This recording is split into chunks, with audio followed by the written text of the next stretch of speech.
Bonjour à tous, mon nom est Naomi et je suis épouse et mère.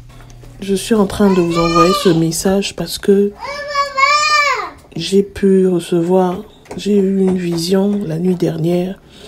C'est vrai que le Seigneur me parle souvent, mais celle-là, c'était vraiment... En tout cas, je n'ai jamais expérimenté quelque chose de pareil. C'était comme si c'était réel, oui. Et j'ai même des chairs de poule maintenant, là. Ce message n'est pas pour...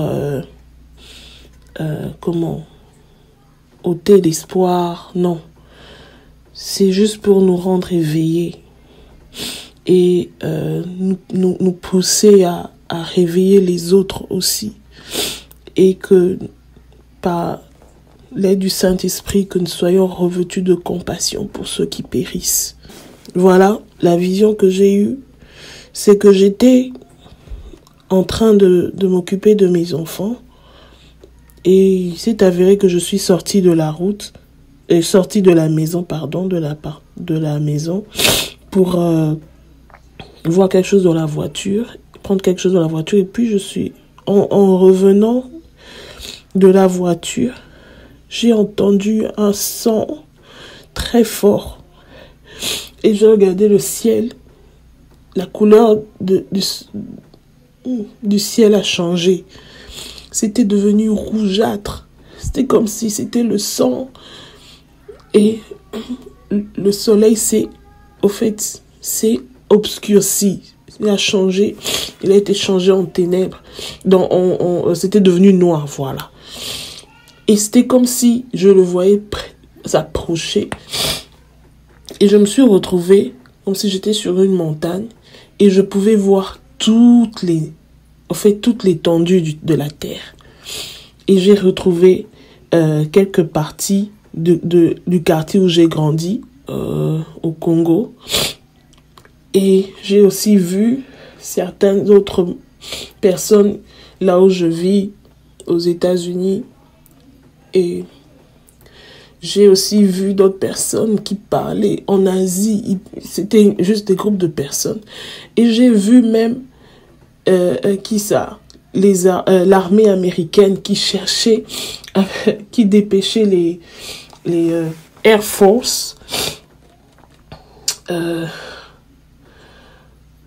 Donc, ils étaient nombreux là, comme des petits oiseaux. Mais ils n'arrivaient pas parce que l'éclat le fait que le soleil s'était obscurci, ça les empêchait même de continuer. Ils ont utilisé des lampes qu'ils ont dans leur avion de chasse, mais ça ne marchait pas. Et alors, toute la terre a commencé. J'ai entendu les cris des gens. Ils pleuraient. Ils criaient. Aie pitié de nous. Et là, pendant ce temps-là, on a vu, c'était comme si on voyait un bulle de volcan, mais c'était dans le soleil. Au fait, les flammes de feu bouillissaient. C'était vraiment comme s'il y aurait une éruption volcanique. C'était tellement beaucoup dans ce globe-là, le soleil. C'était grand. Mes frères, c'était très grand. Et c'était sur le point d'exploser. Alors, j'ai commencé à dire à tout le monde. Je ne sais pas comment cette voix-là s'est entendue. J'ai commencé à dire: revenez à l'Éternel. Revenez à l'Éternel. Le jour est arrivé. Son jour est arrivé. Répentez-vous. Il n'y a que ceux qui vont se repentir, qui vont échapper au feu. Qui vont échapper. Vous savez, pendant que je disais ça, j'ai vu quelques jeunes du quartier où j'étais. Ils sont allés s'abriter dans leur maison. Leur maison c'était des grandes maisons. Mais non, l'étang de feu s'est étendu là. C'est comme si le feu qui sortait du soleil a ciblé ces gens-là. Les gens qui marchaient. Il y avait des gens qui étaient dans des terrasses, dans des bars. Il y avait des gens qui faisaient des choses normales. Moi, donc, je pouvais voir ma famille qui était là sur la montagne. Je faisais signe. Mon mari était là, je lui faisais signe. Je voyais comment je pouvais voir de loin comment les gens étaient couverts par des globes, comment on dit, c'était comme des ailes, mais des grandes ailes. Vous savez, quand dans Psaume 91, la Bible dit que l'Éternel te couvrira de ses ailes. Oui, de ses ailes, de ses plumes. Alors je voyais cette couverture-là, c'était comme des grands ailes, des grands... Donc, je sais même pas à quoi comparer ça. Je pouvais voir des gens étaient comment, certaines places, il y avait des couvertures là. Et le feu, cette rivière de feu s'est étendue sur plusieurs. C'était comme, ça venait du ciel. Et le ciel était rougeâtre. Les gens mouraient, étaient calcinés. Il y avait des gens qui marchaient, qui avaient leur téléphone, qui avaient des réunions, des meetings et qui parlaient au téléphone. Ils disaient, ah, ça c'est quoi? Oh, j'ai même entendu un homme, c'était un Américain, il parlait en anglais, il a dit, oh, the US Army will take care of it. And then, quand il s'est mis à dire ça, soudainement, j'ai vu le feu descendre sur lui et le téléphone et tout sa mallette qu'il avait, c'était calciné. Il y avait même une femme qui était une femme très très connue. Elle était très belle. Je me suis mise même là au-delà où c'était... Je sais pas comment expliquer, mais bien que j'étais comme sur une montagne, mais j'arrivais, les personnes que je voyais directement, j'arrivais à les parler directement. Et ces personnes-là arrivaient à m'entendre. Et je leur ai dit simplement, j'ai dit à cette dame-là, parce que son frère l'appelait. Comment j'ai su que c'était son frère? C'était comme un groupe de personnes qui ont trouvé un abri.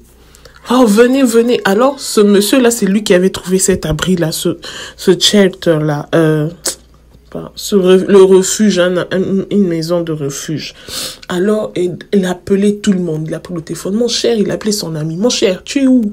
Tu vois pas ce qui se passe? Viens ici. Ah, et son ami, là, lui a dit, non, moi, je suis encore ici, on voyage, je viendrai. Ah, tout ce qui se passe, les choses, ça se passe toujours. Mais on va tenir. Et pendant que ce gars-là disait ça, j'ai entendu le cri sorti de son téléphone. Il a été calciné. Son ami était tellement effrayé, il a jeté le téléphone. Il a dit, ah, il appelait mon cher, mon cher, mon cher. Le téléphone était déjà... Donc, c'était horrible. Après, il y a eu un moment de calme. J'ai vu maintenant, j'ai regardé vers le ciel, j'ai vu sur ce soleil-là qui s'était obscurci, hein, cette ombre noire qui avait couvert, j'ai vu comme s'il y avait des êtres qui essayaient de fermer ça, couvrir, au fait d'ouvrir pour qu'il y ait encore de l'éclat sur la terre. Ces êtres-là, c'était comme, ils étaient, en tout cas, je ne sais pas comment les décrire, mais je sais que j'arrivais à me poser la question, comment ils peuvent faire ça? De là, je pouvais les voir, comment ils cherchaient. Mais c'est pendant ce temps-là que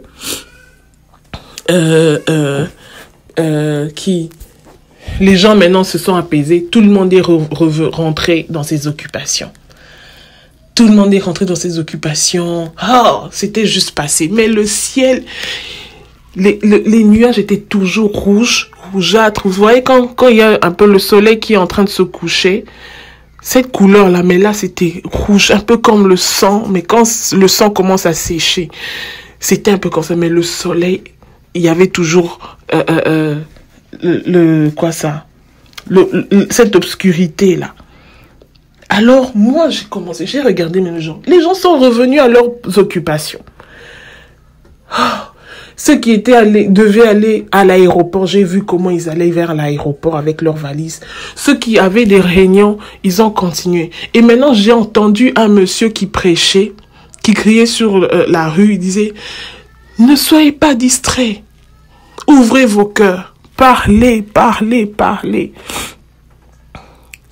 Appelez le Seigneur Ouvrez votre cœur à lui. Ouvrez votre cœur à lui, c'est le temps, n'attendez pas demain. Il revient bientôt, il revient bientôt. Il revient bientôt, il revient bientôt. Il revient bientôt. Et c'est ce qu'il disait, c'est ce qu'il disait. Alors, je me suis dit, oh Seigneur, ça veut dire, qu'est-ce que ça veut dire? Alors je me suis dit, ok, je veux un peu descendre pour voir si tout le monde va bien dans ma famille. Et mon mari me disait toujours, me faisait signe. Il dit oui, ça va. Tout le monde va bien. Il me faisait signe. Il a soulevé le pouce. Il m'a fait signe. Il m'a dit oui, tout le monde va bien. Tu peux revenir. Et je revenais je redescendais de cette montagne pour venir marcher. Et c'est quand je me déplace pour venir, je vois maintenant la lune. Donc tout était devenu maintenant sombre. C'était la lune là. La lune, vous voyez cet éclat-là, cette lumière-là qu'on voit la nuit. Tout avait changé. La lune est devenue encore rouge. Et de là, maintenant, il y a eu un bruit comme une roquette. Comme, vous voyez des films qu'on regarde là, des espaces et tout ça, où il y a quelque chose qui est venu de loin pour descendre. Oui, donc, ça, c'était ça. Et j'ai vu encore, c'est comme si on jetait des soufres de feu. Oui, c'est tombé, ça tombait sur des gens. J'ai vu des gens calcinés, des jeunes. Il y avait des jeunes qui se filmaient sur le téléphone. Pendant que je descendais pour aller à la... J'ai vu des gens, ils étaient sur la rue, ils se filmaient en train de danser, de faire des mouvements. C'était comme des groupes. Donc, c'est après que je réalise que, oh oui, c'est un peu comme maintenant, avec TikTok ou bien Instagram. En fait, les réseaux sociaux, je veux dire, je pense. Donc, chacun faisait ce que... Et ces souffres-là sont venus, et tomber sur ces groupes de jeunes. Mon cœur était dévasté.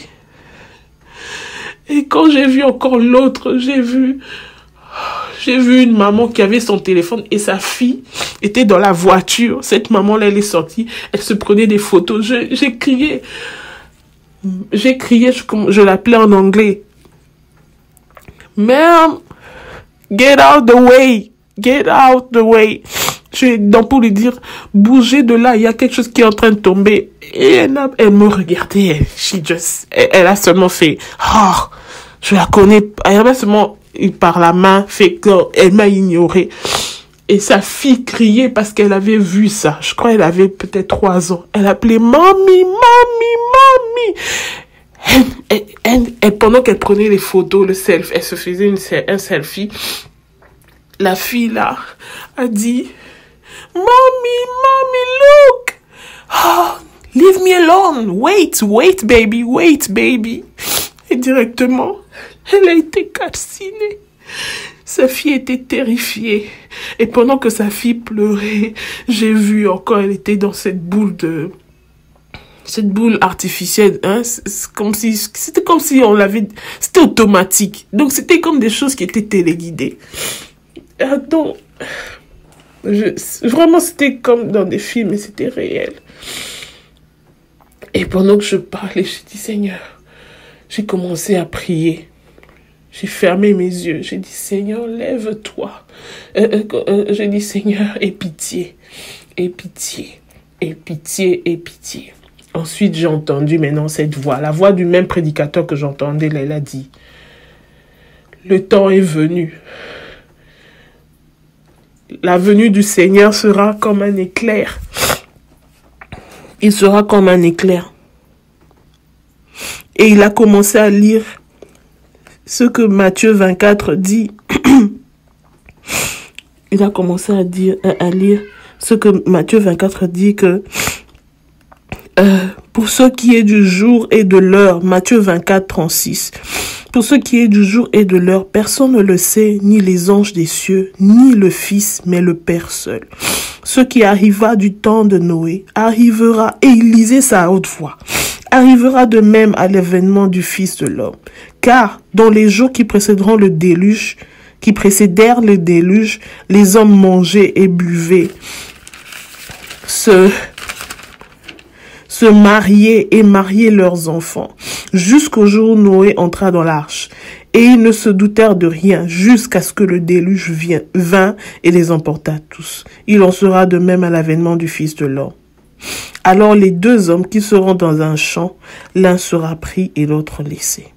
De deux femmes qui moudront à la meule, l'une sera prise et l'autre sera laissée. Veillez donc. Et quand il est arrivé à ce verset, il a dit, veillez donc. Il a parlé dans toutes les langues. En tout cas, je ne sais pas vraiment l'identifier, mais au moins, il a parlé, il a dit, veillez donc, veillez donc. J'ai entendu, Bomilengela, Bomilengela, Bomilengela. Ça, c'est en lingala, qui veut dire veiller donc. Après, j'ai entendu en anglais, stay awake, be awake. Stay up. Il a utilisé toutes les expressions juste pour montrer. Stay up. Et puis, il a commencé à parler en portugais. Je voyais pas la personne, mais j'entendais la voix. J'ai reconnu sa voix. Il parlait. Il parlait. Veillez donc, puisque vous ne savez pas quel jour votre Seigneur viendra. Dieu ne veut pas que tout le monde périsse. Ça, je le sais. Ça, c'est sûr. Il ne veut pas que tout le monde périsse. Ce que lui veut, c'est que nous parvenions au salut. Et le temps que nous est donné, parlons aux autres, que Jésus-Christ revient bientôt. Au moins, nous aurons fait notre part. Parlons à nos familles, préparons nos familles, prions pour nos frères et sœurs. Prions et veillons sur nos âmes, marchons dans la crainte de Dieu. Le temps n'est plus à la distraction. Tu es en train d'enseigner. Enseigne en craignant Dieu. Tu es en train tu es un entrepreneur. Fais-le en craignant Dieu parce que nous ne savons pas quand est-ce que ces choses arrivent. Et le Seigneur reviendra. Et après que j'ai entendu le prédicateur là dire ça, je me suis retrouvée endormie sur la route là où je marchais. Et j'ai commencé maintenant à continuer à intercéder intérieurement. J'ai intercédé, je dis Seigneur, sauve ceux qui sont dans le noir. Éveille-les, éveille-les. Et le Seigneur m'a dit, c'est par mon esprit. Demandez l'esprit. Demandez l'esprit. Demandez à ce que l'esprit vienne ouvrir les yeux, vienne éveiller. Que mon esprit vienne éveiller les gens. Que mon esprit vienne réveiller les gens. Et donc Joël 2, quand vous aurez le temps, vous pouvez lire tout le verset, disons Joël 2 jusqu'au verset 8. Au fait, ça décrit vraiment ce que j'ai pu voir. Et c'est quand je me suis réveillée que j'ai pu lire ça. Et au verset 12 de Joël 2, Dieu nous donne encore l'occasion de nous repentir. Repentons-nous, repentons-nous, repentons-nous. Travaillons, parlons aux uns les autres. Nous sommes la sentinelle pour l'autre. Et nous sommes dans les derniers jours. La Bible dit que dans les derniers jours, l'Éternel répandra son esprit sur toute chair. Et pour nous préparer au fait à tout ceci, pour nous préparer, on verra des signes et des prodiges, oui. Mais aussi, c'est pour nous préparer à être prêts, à comprendre, à saisir au fait à quel temps nous sommes. Le Seigneur peut nous bénir par un travail, par une famille, par un mariage ou plusieurs choses. Mais n'oublions pas que notre destination, c'est le ciel. Et refusons de manquer le ciel, de rater le ciel pour les biens de ce monde. Donc, nous travaillons et nous gardons nos âmes éveillées. Nous faisons ceci, gardons nos âmes éveillées. Accrochons-nous à l'essentiel. Parce que tout ce que nous avons ici sur terre passera. Mais sa parole ne passera pas. Après que j'ai eu tout cette... pendant que je priais intérieurement, j'ai dans la vision... Quand je me suis réveillée, j'ai regardé au ciel et tout était bleu. Donc, vous voyez, quand il fait beau, hein, quand il n'y a plus rien, c'est comme si rien ne s'était passé. Et j'ai entendu un silence. C'était trop silencieux. Et c'est là que je me suis réveillée. Donc, bien-aimés, que le Saint-Esprit vous donne la sagesse de comprendre. C'est vrai, avec toute l'émotion, j'ai dû présenter ce que j'ai vu. Parce que c'était vraiment voir des gens comme ça, sur place directement. Non, c'est le péché qui tue. Le péché tue. Les plaisirs de ce monde, les désirs, la convoitise des yeux, de la chair, la séduction de ce monde, c'est ce qui nous éloigne de Dieu. Le péché nous éloigne de Dieu. Mais heureusement que Christ a payé le prix pour nous et il nous donne l'occasion aujourd'hui de donner nos cœurs, d'ouvrir nos cœurs. Ouvre ton cœur. Accepte-le comme Seigneur et Sauveur. Il y a une vie. Il nous réserve la vie éternelle. Le salut de notre âme. Il nous rassure que nous vivrons heureux, nous vivrons en paix. Je refuse de gagner tout. Je refuse, après avoir tout gagné, après avoir été étudiante, brillante, chanteuse, choriste, je sais pas, peintre, artiste, peintre, beaucoup de choses dans ce monde, et puis perdre mon âme et souffrir, brûler dans les ténèbres, brûler en enfer, non. Le temps c'est maintenant. The time is now. Open up your heart to Christ. He is the only way for you to be safe. C'est le seul moyen. C'est le seul chemin. C'est lui la vie. N'attends pas de décider après que tu sois parti à cet endroit. Non, décide maintenant parce que nous ne savons pas ce que demain ou ce que les 10 minutes suivantes nous réservent. Que Dieu nous bénisse et merci d'avoir écouté. Et que le Seigneur continue à utiliser qui il veut pour transmettre ce message. Et je sais qu'il va continuer et il continuera à parler, à montrer à plusieurs personnes qu'il est déjà là. Il est à la porte. Que la paix du Seigneur soit avec vous. Merci.